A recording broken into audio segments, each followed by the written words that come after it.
No, you don't want to ever see that happen, but our kids are trying. That's all I can say. They really are trying.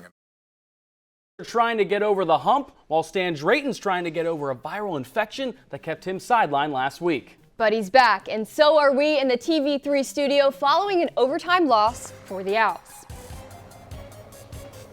And I'm Jake Gable, live outside the practice facility at Edbrook Olson Hall. And speaking of that overtime loss, I was in Annapolis for that game where Temple had to play 2 head coaches against Navy, at least for 1 game.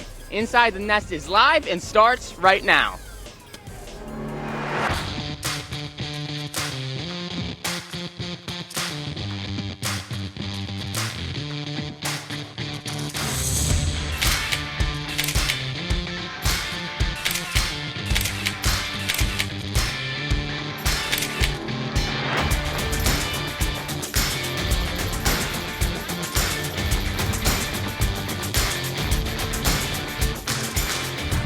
Hello and welcome into a new edition of Inside the Nest. She's Emilie Cochran and I'm Luke Emilie. In the U.S. military, the motto is no man left behind. But during the Owls' trip to Navy this week, Stan Drayton was forced to stay behind due to a week-long viral infection. And that left Everett Withers in charge for the first time since coming to Temple with Coach Drayton. But an interim coach wasn't enough to make the difference. A slow start on offense puts lots of pressure on a strong defensive unit. This left fans excited for some extra time, but another loss when it was all said and done. And here is Temple's chief of staff and coach for this past Saturday. Everett Withers commanding the sidelines in place of Drayton. And even with a new leader, the Owls offense struggled early, not gaining a first down in the first quarter. The midshipmen cash in first, thanks to a 31-yard field goal from Daniel Davies to make it 3-0 Navy. Later in the quarter, Temple's special teams make a crucial mistake. Ahmad Anderson muffs a punt to give Navy the ball. You can't return a muff punt, so the midshipmen take over at the Temple 17-yard line. 2 plays later, Navy quarterback Ty Lavatai rolls to his left and he goes down awkwardly. He leaves the game with an injury and watches the rest from the sideline on crutches, but the midshipmen didn't miss a beat. Fullback Dabo Fofana gets the handoff, makes some men miss, and scores a 15-yard touchdown to make it 10-0 Navy. The Temple offense comes back out looking to respond, and on the first play, Warner tosses his first of 2 interceptions. The Temple defense does the job and holds Navy to another field goal to make it 13-0. Speaking of field goals, Camden Price knocks in a 38-yarder to push the Owls into the half, trailing 13-3. Now moving into the second half, Navy's backup QB Xavier Arline attempts to pitch the ball to McQuell Haywood, but Leighton Jordan blocks the pitch and follows it all the way into the end zone for Temple's first touchdown of the day. With 51 seconds left in the third quarter, fullback Anton Haw Jr. takes the ball 16 yards in for a Navy touchdown, and with 9 minutes left in the game, Warner finds Anderson and boom! He holds on to a deep 20-yard pass to keep the Owls in the game 20-17. 3 drives later, the Owls find themselves with the ball once again. Warner connects with number 15 for his 8th reception of the day. Anderson has been waiting for his game all year, and this was the one. The 40-yard completion forced the Owls to kick a field goal, and the game is now tied at 20-20. And you know what that means. It's overtime. It didn't take long for Navy to snap back into things, and it's going to be Arline who rushes into the end zone for a 23-yard Navy touchdown, but now it's the Owls' turn. E.J. Warner with time in the pocket to throw. He's looking, but he can't seem to find his guy, and it's intercepted, falling into the hands of Deshaun Peel. Game over for the Owls. The story ends with a 27-20 score in overtime. The Owls got every bit of the triple option this week from the midshipmen. Navy ran the ball 70 times for 224 yards while going 0 for 2 through the air. Meanwhile, E.J. Warner had a career-best 268 passing yards for Temple. Ahmad Anderson recorded a career high in receiving for the second straight week with 114 yards. And even following the tough overtime loss, the focus post-game was on the team's missing leader. Just update Coach Drayton. Talked to him before the game. He's feeling a lot better. Hopefully we get him back in the building on Sunday. Not the outcome we wanted. Heads off to our defense. The defense, I thought, played well.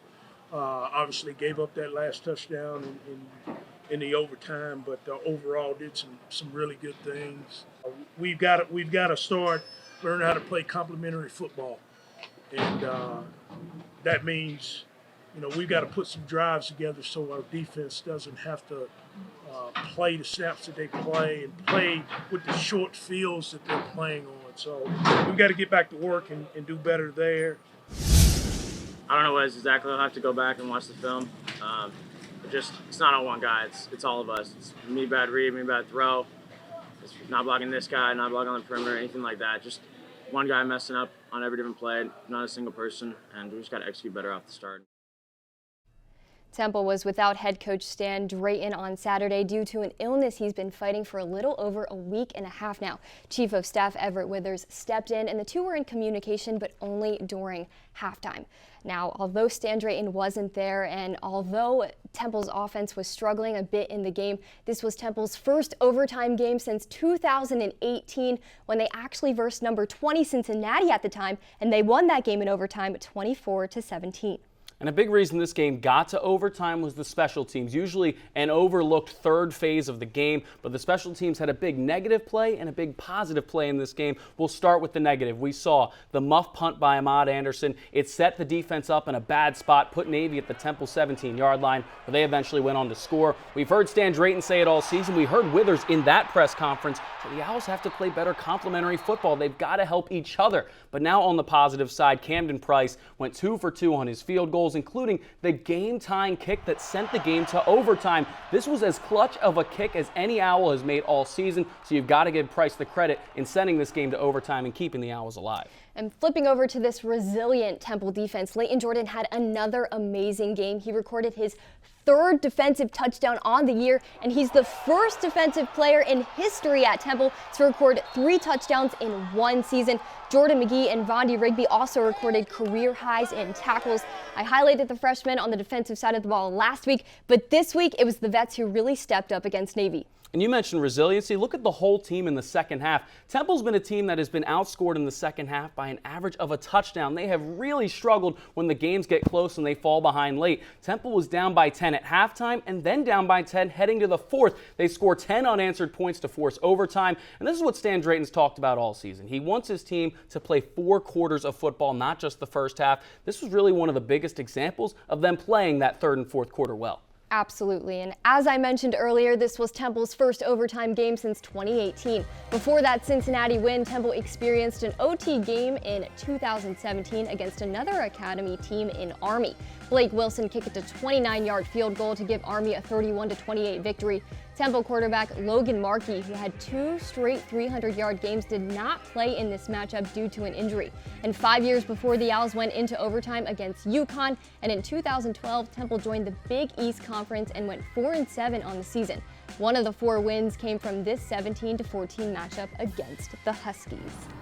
We knew Drayton was real sick last week when he didn't show for his weekly Monday press conference. That's when we were introduced to Withers.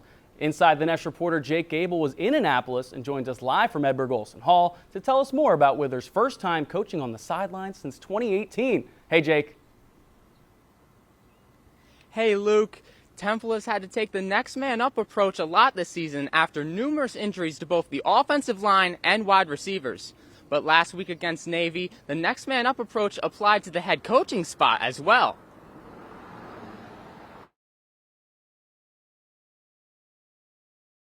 For a sick Stan Drayton on Monday for Drayton's weekly press conference, few outsiders thought much of it. Fast forward 5 days and Withers was on the sidelines in Annapolis as the acting head coach against Navy. As for Stan Drayton, he's been suffering from a viral infection that left him watching his team play on TV from his couch. He was not able to even meet with his assistant coaches throughout last week to go over scouting. It was something he talked about on Monday, still looking far from 100%. Very confident in the staff that I hired from day one, that if something like this were to ever happen, that, we shouldn't stop our operation. Withers is no rookie head coach, however. Withers has had 3 separate head coaching stops. He was the interim coach at North Carolina in 2011 and led the Tar Heels to a 7-6 record and a bowl game. He was also 18-7 in the 2 years he coached at James Madison and was the head coach at Texas State for 3 years.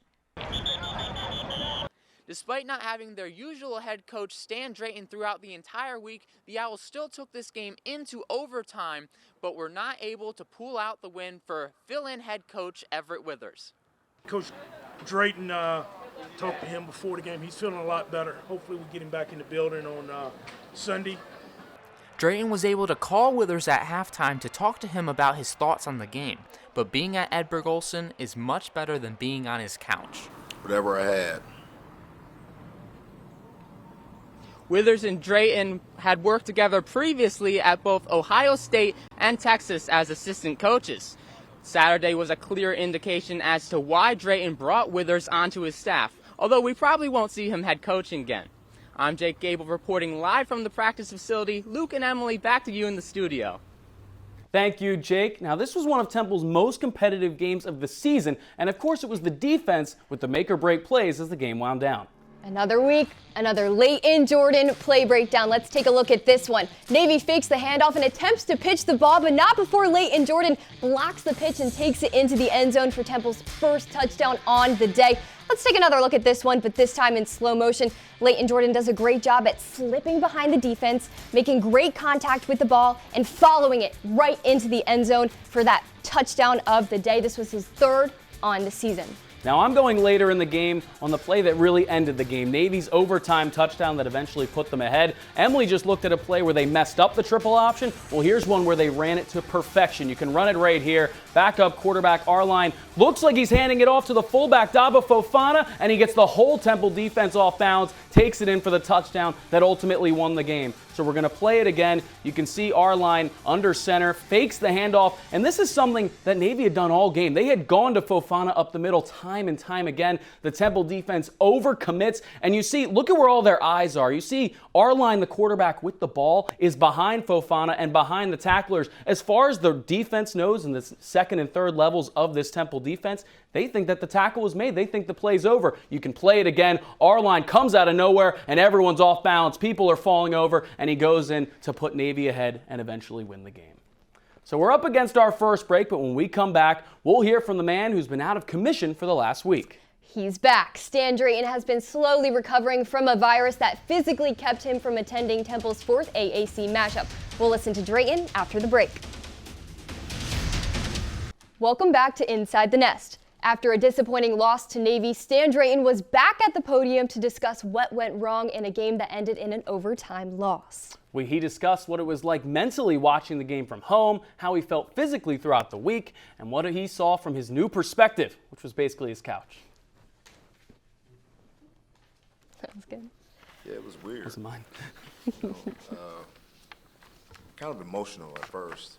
You know, it really was just seeing the guys take the field and, you know, me not having an opportunity to be a part of that process with them during that time was tough to really embrace at first. And then, you know, but again, just weird watching your team on TV, and the difference of coaching on the field is than watching the TV is that you don't sit there and have to listen to all the commentating that's going on behind. You know, kids got some guts to them for sure. You know, and because it was frustrating for him during the course of the game. You know, and EJ was not perfect. You know, in his own right, but again, you know, to overcome the things that he had to overcome during the course of the game to lead up to that point and still put us in position to have a chance to win a football game shows his competitive edge. He's a competitor, you know, so that's what I'm proud of from our quarterbacks, to be able to compete, because a lot of things has to go right for a quarterback to have success. And as long as you're willing to compete and fight through it, then we'll be okay with you. So, proud of that. Well, you start to see his practice habits increase probably about a couple of 3 weeks ago, 2 to 3 weeks ago, and you know, one thing was being able to catch and get himself vertical. You know, every now and again he wants to catch and try to make a move, and there's not necessarily a reason to make a move, but to catch, get vertical yards. And I think that that's starting to show up in that game situation quite consistently for him as of recently, which is good. You know, this is something that we need from Ahmad. We know what he was always capable of, but I mean, what he does in practice will show up in the game, and he's becoming more consistent practice player. We've seen Zay Baines kind of hit this growth spurt the last, what would you say, Coach, about 3 weeks. You know, he's been on this climb, steady climb, and I'm excited about it, you know. He's a young man who's had a lot of growth to take place, not only on the football field, but off the football field as well. And he's embraced it, you know, and we're just taking it one day at a time with him, just one day at a time. That was part one of Stan Drayton's presser, and what'd you take from it? He said that he was so sick to the point where he wasn't in any kind of communication with any of the coaches in the week of practice leading up to this game against Navy. He also said during the game, he was only able to speak with Withers during halftime on the phone. That's crazy to me how he was in such little communication with any of these coaches during this week leading up to this game. Also, he just said he was really emotional. Seeing his team on the TV without him actually physically being able to be there was hard for him, but he is slowly recovering, getting back to his normal health and trying to get ready for this USF game on the sidelines. And when he was watching on his TV, he mentioned he saw some good things. He saw some flashes, which is a word he's used a lot this season, still some inconsistencies. He started with E.J. Warner. He said he showed a lot of guts, especially in that second half I mentioned earlier, where the Owls scored the final 10 points to send the game to overtime. He also talked about some receivers. Ahmad Anderson, his second straight week with a career high. Zay Baines had over 50 yards in this game. He talked a lot about how these guys playing well in practice has really set them up well for the games. And he said it's flashes, but still a lot of inconsistencies from the whole team. Absolutely. And now we'll move on to part two, where Drayton addresses Temple's run game improvements and gives credit to some standouts on the Bulls offense. No, at the end of the fall, we knew that all those running backs were going to have to grow with the season and continue to improve. And Sadie is definitely trending in the right direction right now. You know, he cares, and he's playing hard. He's starting to get his pass forward. He's starting to try to play through contact. These are things that are trending in the right direction for us. He's not as hesitant. He's starting to have a firmer understanding of what's happening in front of him. So that's what's happening with Edward, which is warranting his reps right now. Offensively, first and second down production in the run game, probably the best that we've had thus far this season. We keep continuing to show flashes of being able to do things, you know, at a high standard, and then the inconsistencies will still show up. The drops, you get 5 drops in the first 4 drives in that ball game that could have kept the drive moving, which if you keep the drive moving, there's a greater chance of getting points on the board. So, still some of the things that we're working on are showing up. They showed up less and less. USF is a very athletic football team. Athletically, on offense, they're going to bring real speed at the wide receiver position. Number 10's a legit receiver. It's number 5. Their slot receiver, guys. I'm going to tell you, that kid can play anywhere. He can play anywhere. He is legit. And they got a running back that is pretty explosive, very elusive. Not pretty explosive. He is explosive. He's very elusive, so it's going to be some nice challenges for our defense this week to be able to tackle these type of athletes in space. And they have a quarterback that's going to put the ball where he needs to put it, and he's a legit player as well. Defensively, they're good size, very athletic again, so I love the challenge. I think our kids are are up for the challenge, but it's going to take us really locking into some tendencies on film that we'll see, and it's going to require our kids to get in here and watch a lot of film so that we can anticipate where these athletes are going to be. Because if you're sitting there trying to figure out too late, it's going to be too late. So they're a legit team. That was part two of Stan Drayton's presser. Luke, what did you take away from it? I thought it was interesting when he talked about the running back room. He said back in the fall how all three of his running backs had a lot of growing to do. But clearly at this point in the season, Edward Sadie has emerged as the guy. A career-high 69 rushing yards against Tulsa a couple weeks ago. Then Stan Drayton said this was the best first and second down rushing offense the team has had this season. He's seen a lot of growth from Sadie. He seems to be the guy going forward. And Stan talked a little bit about this USF offense and said how it was extremely athletic. He was listing numbers left and right, but he actually stopped everything to stop the press conference, get out his notebook, and really address and give credit to number 5, and that is Jimmy Horn in the wide receiver position. He said he's a guy who can play anywhere, he's athletic, he's fast, and he's someone that he really wants Temple to actually compete against so that they can, improve going into these harder games against Cincinnati and Houston.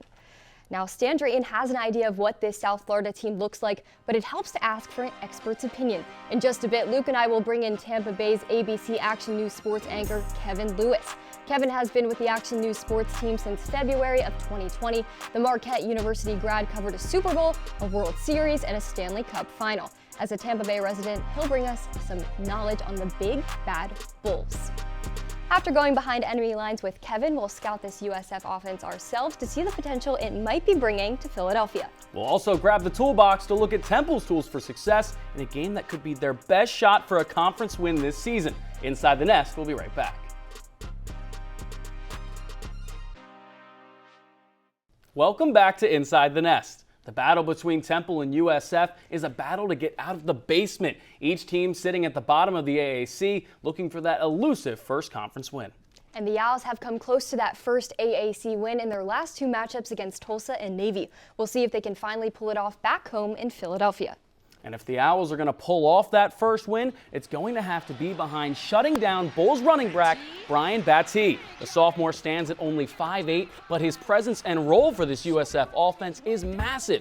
He leads the team with 599 rushing yards and 682 yards from scrimmage. One of his best games of the season was a 2-touchdown game against preseason conference favorite Houston. Including that Houston game, he has 4 games with at least 100 scrimmage yards. Now, he's not stacking up meaningless yards either. He's found the end zone 6 times in 8 games so far this season. For Temple, winning this game starts with slowing down Brian Battie. October of 2021, the Owls lost to USF 34-14. It was the first time in 3 years that the Bulls topped Temple. The team went back and forth between 2012 and 2017, but from 2018 to 2020, the Owls went on a 3-year win streak against the Bulls. 2 wins at home and 1 win at Raymond James Stadium that ended in a 17-7 score.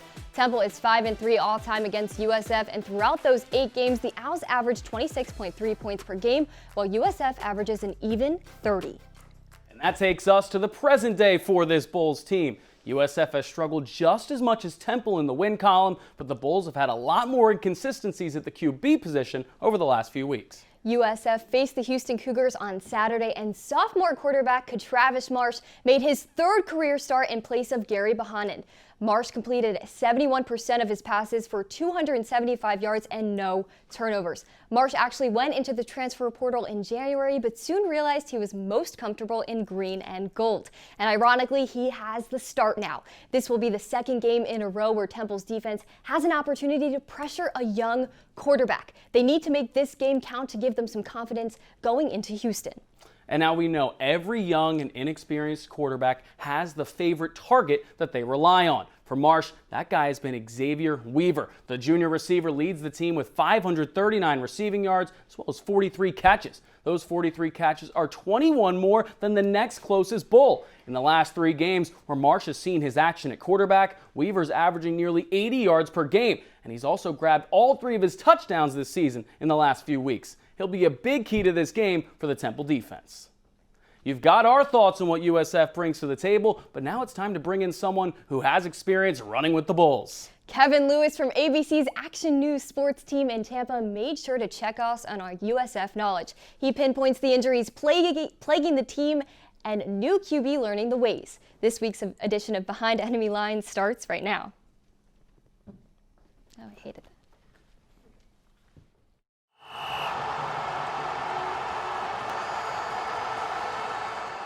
And no one's having a pity party for anyone who has injuries in football at any level. But, there have been games when there have been 11 total starters out and 6 or 7 guys on defense. So if you're a Temple offensive coordinator, you're attacking every level. So what are the biggest strengths of this USF team, and what will Temple need to shut down most in order to stay competitive? The biggest strengths on offense start Brian Batty. He was an All-American last year as a kick returner, and he's their running back. He returns kicks even though he gets kicked away from a lot. He's their go-to guy, and it's kind of tough when the best player on your team offensively is like 5'8", 5'9", and they want to get him touches, probably 15 a game.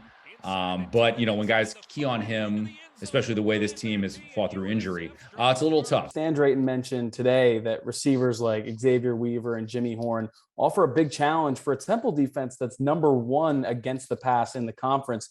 Do you see the Bulls going pass heavy with those guys, albeit with a backup quarterback, or will they try and run the ball more with Petit? It's kind of a matter of what you want to do when, Weaver and Horn, those are the 2 guys. And after that, and Brian Batty, I think, has like 12 or 13 catches, and then you fall off a cliff with the numbers. So, those are the 2 guys. Xavier Weaver, number 1 for sure.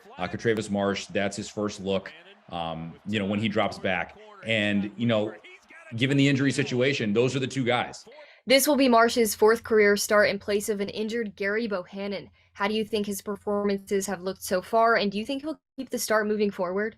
He hasn't been consistent when he has gotten stretches of playing time. So I think this weekend might be, this is his chance to kind of audition, his coming out party, say, hey, for the rest of the year, I can be a guy who keeps things together and keeps the offense consistent. They just haven't seen that yet from him, especially in the passing game.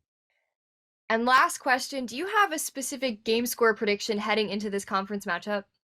Prediction? The only FBS win of Jeff Scott's career came last year when Temple was in town. Just because I'm a local guy, I'll say USF 34-31. How about that? Kevin gave us some good insight on the Bulls heading into the matchup. We've got to head over to the hardware store to find Temple's tools for success this week. We have some new tools for the Owls, and we aren't talking wrenches or hammers, just some helpful advice. Ready? Tool number 1, and go. My first tool is for Ahmad Anderson to keep playing like a wide receiver 1. Anderson has back-to-back games with 8 catches, over 100 yards, and a touchdown. It had been 12 games since he last had over 40 receiving yards in 1 game. He'll need to keep producing for this team, which is still missing receivers Adonicus Sanders and Ian Stewart. Tool number 2 is to stay competitive. The Bulls keep losing, but they play well enough to stay in games. Their opener against BYU and the 41-3 performance against Louisville were the only 2 games the Bulls were completely out of. Both teams have 4-0 records in conference play, and the Owls have also been competitive recently. Temple can't afford to let up against USF. Plus, this could be a chance for the Owls to put a win on their AAC record before taking on Houston in Week 6. My third tool for the Owls is to score touchdowns in the red zone. I know it's not realistic for a team to score a touchdown every time it gets inside the 20, but not doing it more often cost Temple against Navy. The biggest example was a 1st and goal at the 5-yard line with a minute left in the game, and the Owls settled for 3 points. Not finishing that drive with a touchdown cost Temple the game, and they have to be more efficient. Last tool for today is to excel in the run game. USF's run defense has been struggling this year. This is the perfect week for Temple to finally establish the run. Plus, Edward Sadie had his best running performances in Temple's most recent games, and he'll be looking to continue that momentum in Week 6. The Owls will need to get the run going early against the struggling defense so they can control the clock. Temple can also look to get Quincy Patterson involved to keep the Bulls guessing. The Owls will try to put these tools to use in their return to the Link as well as their return to ESPN+. Something we'll have to give on Saturday afternoon with both teams looking for their first conference win of the season. Make sure to follow along with our socials at Owl Sports Update on Twitter and Instagram for updates before, during, and after the 2 p.m. kickoff. Coming up, we welcome in a special guest for this week's edition of No Huddle. Owl Sports Update anchor Brielle Berry joins us as we answer some questions about Temple's key players for the rest of the season. And we'll also bring on our whole crew for game predictions, all when Inside the Nest returns. Welcome back to Inside the Nest. It's that time of week where we go rapid fire to answer some questions about the team, but this week we've called an audible. Absolutely. Owl Sports Update anchor Brielle Berry joins us for all the speedy fun. It's time to go No Huddle. Luke, shoot us the first question. Thanks for coming on, Brielle. Now you'll get the answer to the first question. Will E.J. Warner finish with more touchdowns or interceptions by the end of the season? I think Warner is going to finish with more interceptions, but I think the TD numbers will be nearly identical. Warner has not thrown more than 2 passing TDs in a game, and the only time I see that changing is Saturday against USF. He's a first-year college QB, and he's bound to make some mistakes. I think Warner missing Adonicus Sanders has definitely had an impact. Those two seem to have solidified a connection early on in the season, and I think Warner has missed him since Sanders went down against Tulsa. I agree. I'm also going with interceptions. The last half of Temple's schedule is hard.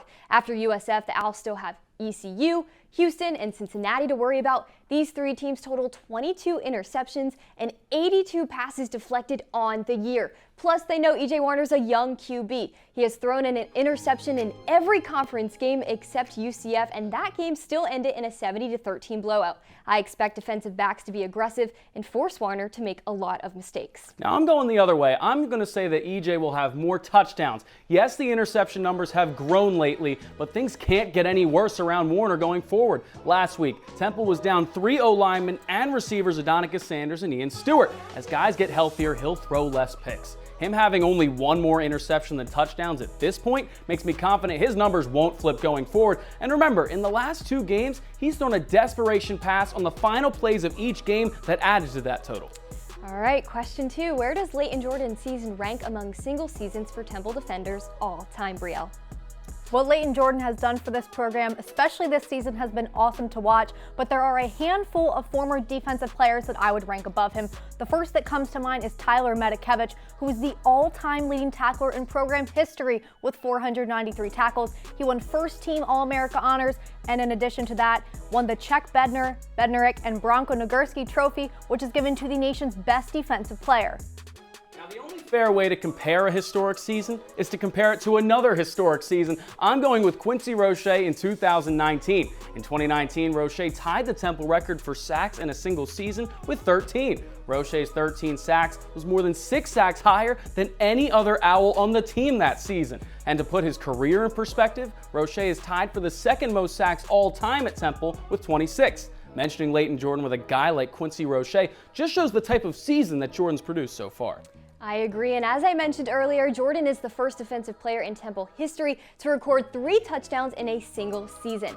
This is great, but if you compare his stats to Temple grad and current Eagles linebacker Hassan Reddick, the numbers are definitely not identical. Reddick scored 99 solo tackles within 4 years at Temple, while Jordan currently has 42 also within 4 years. He's been playing fantastic this year, but Hassan Reddick, as a walk-on, ended up being a first-round pick in the 2017 NFL Draft. All right, here's our score predictions from last week. We got the end result right, and Sam was only 1 point off of a perfect score. But right now, we're all chasing Jake, who's sitting pretty at the top. Jake leads with an 8-0 record. Luke, Sam, and myself are tied up at 7-1. But this week, we have an extra prediction. I have a feeling we'll shake up the scoreboard. It's week 6. What's your game score prediction for Temple's game versus USF, Brielle? My prediction is a Temple win 28-24. The Bulls are giving up an average of just over 38 points per game, so I think this is the perfect opportunity for the Owls to get back on track offensively, and hopefully this can maybe boost E.J. Warner's confidence going forward. I'm going Temple 24-17. This is the Owls' best shot at a conference win, and it comes at a time where the defense has been playing at its best. The Temple pass defense that's at the top of the conference will create some takeaways and help the offense score over 20 points for the first time since late September. I hate to break up these Temple picks, but I've got the Bulls winning 28-21. I was on the fence at first, but South Florida has kept games close with teams like Cincinnati, who are averaging around 35 points per game. If there was more offensive consistency, I'd pick the Owls all the way. I just haven't seen it yet. Jake, who do you got? I'm going with Temple in this one, 24-21. Temple just came out of its closest conference game this season, and they're playing a weak USF defense. Both teams are on long losing streaks, and while most of us are predicting Temple to end theirs here, USF is saying the same thing about Temple, so expect this to be a close one. Sam, what do you think? I'm giving the Owls one more chance to prove that they are not a last-place team in the AAC. I'm taking Temple 28-17. This could be a crucial win for the Owls, and I believe they have what it takes to get the ball moving against a team ranked last in team defense. We're up against our final break of the day. When we return, we'll take a look into some shocking movement that's going on in the American rankings, as well as the AP College Poll rankings. Inside the Nest will be back in just 90 seconds. Welcome back to Inside the Nest. There's been a lot of movement in the AAC for two teams moving into and one being knocked out of the AP Top 25 rankings through 8 weeks. Inside the Nest reporter Sam Massad is live at the studio set to tell us about a UCF win that put the team at number 25 in the nation. Hey, Sam. Thanks, guys. This past Saturday, the UCF Knights hosted the Cincinnati Bearcats down in Orlando, resulting in an upset ending in the Knights' victory 25-21. This game was back and forth the entire time, keeping fans on the edge of their seats.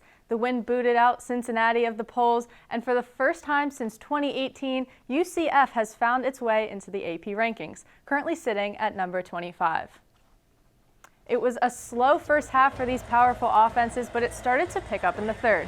Ben Bryant, scrambling in the end zone, is then sacked and loses the ball. UCF's Josh Seliskar recovers and is ruled a safety for the Knights, now up 12-6.